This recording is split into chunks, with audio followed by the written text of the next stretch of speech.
Hi, everybody. Thanks for Just one joining moment. us for this. Okay, Sorry. that's okay. I There you did go. get a prompt. Okay. There you go. We're good now? We're good now. Okay, great.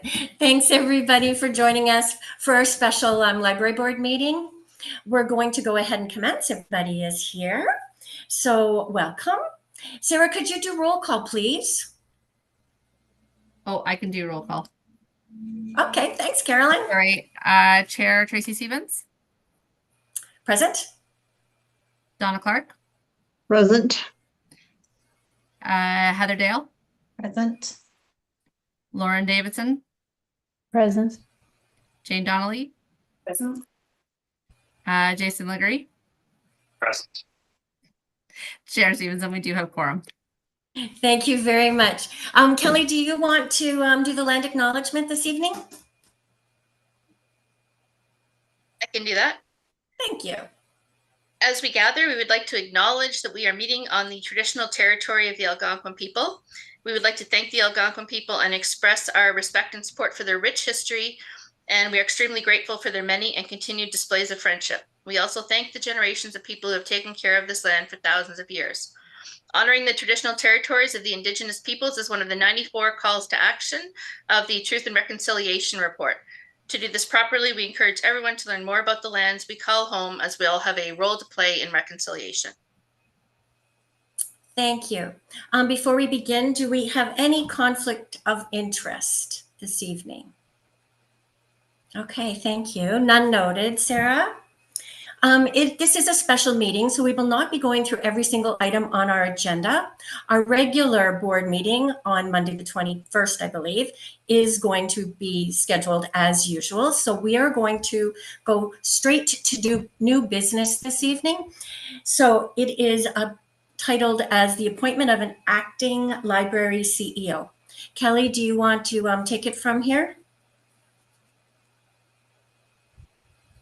Do we need a motion to bring it on to the...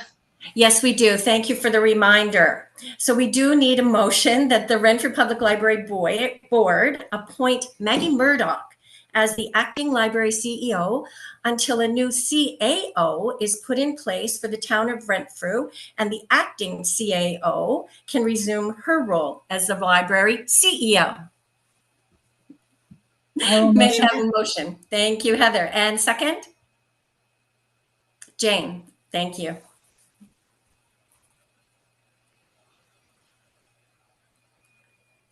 Okay. Thank you, through you, Chair. So due to the increased workload involved with the acting CAO role, and in order to ensure there's no interruption to library operations, I'm recommending that Chief Librarian Maggie Murdoch step into the role of acting library CEO until a new CAO is hired for the town of Renfrew. Maggie has proven herself more than capable to fulfill this role and would have my support whenever needed. Okay, do we have any questions or queries or thoughts about this motion that's on the table right now? Okay, I do. I just want, actually, Kelly, for you to help us understand, and perhaps the people that are watching, some of the logistics of this. So just kind of the background and how this goes about. So if I just toss out some of the thoughts and ideas that I've written down, can we just kind of go with that? We good? Yep. Okay, great. So what new responsibilities will this interim position include for Maggie? Another thought was, will she now actually evaluate staff? Will Maggie host the training session on the 21st in lieu of yourself? And is someone stepping into Maggie's role on an interim basis as she will be having extra duties? So a couple of those is operational. Okay. So how it worked here was, for example, on the community services team, we named someone acting director of recreation. That did not further down the it did not continue with other staff because I'm still here. So a lot of the main decisions, they come in and they still run by me. So Okay. what I'm trying to do is get some of the operational stuff off my desk that Maggie's more than capable of doing. Whether it's the monthly visa bill reconciliation, like there's operational stuff that I'm doing that can be handed off to her. My understanding is, as chief librarian, she does evaluate staff. Am I correct, Maggie? Right? It is part of the job description. Yeah. Yes. So she already does that. So that doesn't change. And she's already been working on the goal setting and stuff. So that's already been done. And again, if there's anything that she needs assistance with or help in any bigger decisions that come along, I'm here. So it's more just for me to be able to pass off some of the decisions and day-to-day stuff that I can't get to. Thank you. Anybody have any thoughts or questions to further that?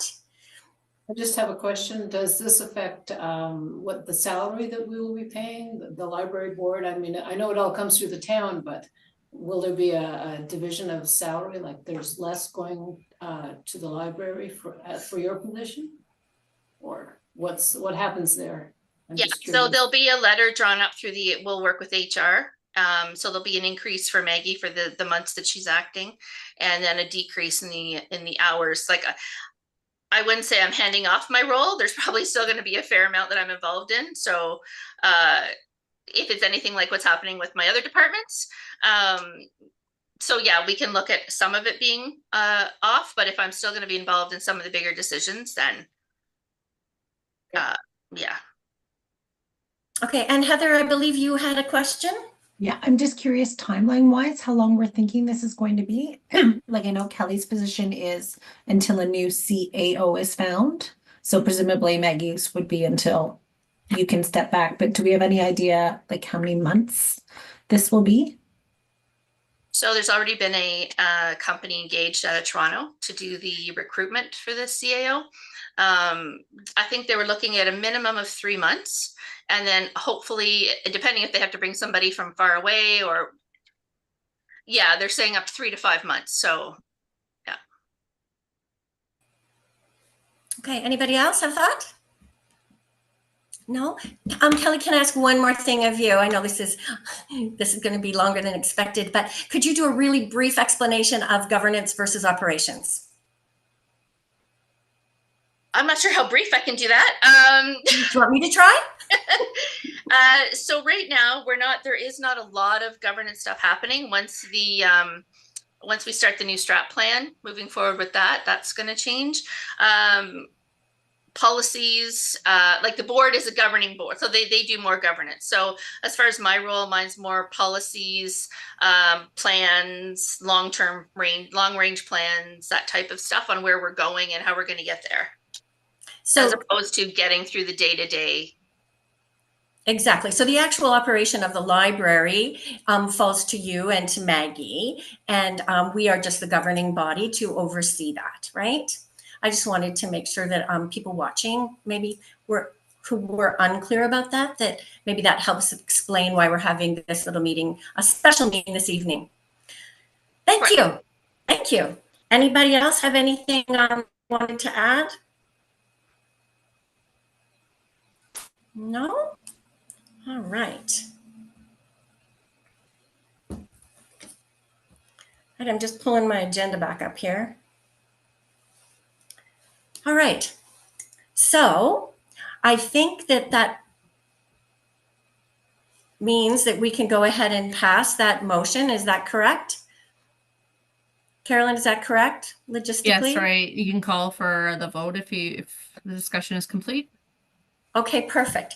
So if we can vote on that motion that the Renfrew Public Library Board appoint Maggie Murdoch as the acting library CEO until a new CAO is put in place for the town of Renfrew, and the acting CAO can resume her role as the library CEO. All in favor? All in favor? Motion is carried. Motion is carried. Did we get that, ladies? Carolyn, Sarah, apologize. Thank you. All right. So if there is nothing else, I believe we can just close for this evening and look forward to seeing everybody next Monday. Just Carolyn? something to quickly note. So the time change for next Monday's meeting, just as a reminder, is there is a board training session that will be happening as of 4:30. So the start time of the regular meeting has been pushed to 5:30. Just so noting that for the record and for any public watching, and for board members. Thanks, Carolyn. All right.